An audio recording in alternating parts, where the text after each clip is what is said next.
Hi నమస్తే welcome to Vani's world. ఈరోజైతే నేను చాలా తక్కువ ఇంగ్రీడియంట్స్తో జలుబుకి దగ్గుకి గొంతు ఇన్ఫెక్షన్లకి టక్కని తగ్గిపోయే ద్రావణాన్ని తయారు చేస్తున్నాను. సో అది ఎలాగంటే ఒక స్పూన్ మిరియాలు, అట్లాగే ఒక 10 తులసి ఆకులు, పావు స్పూను ఆర్గానిక్ పసుపు, పావు అంగుళం అల్లము, అట్లాగే ఒక స్పూను పట్టిక చక్కెర బెల్లం అనమాట టేస్ట్ కోసం.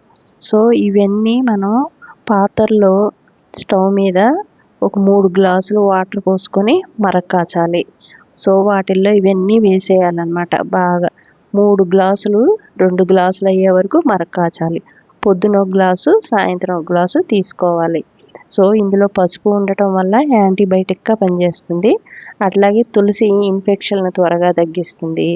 అట్లాగే అల్లం జీర్ణశక్తికి మంచిది. ఇంకా పెప్పర్ వల్ల, మిరియాల వల్ల ఏసీ విటమిన్స్ అధికంగా ఉండటం వల్ల ఇమ్యూనిటీ పవర్ పెరుగుతుందన్నమాట. సో మరిగిపోయాక కొంచెం ఆరినాక ఇట్లా వడగట్టేయాలి. వడగట్టేయటం వల్ల క్లీన్గా ఉంటుందన్నమాట. తాగడానికి ఈజీగా గోరువెచ్చగా సిప్ చేస్తూ తాగేయాలి. చాలా త్వరగా ఉపశమనం కలిగి హాయిగా ఉంటుందన్నమాట జలుబుకి.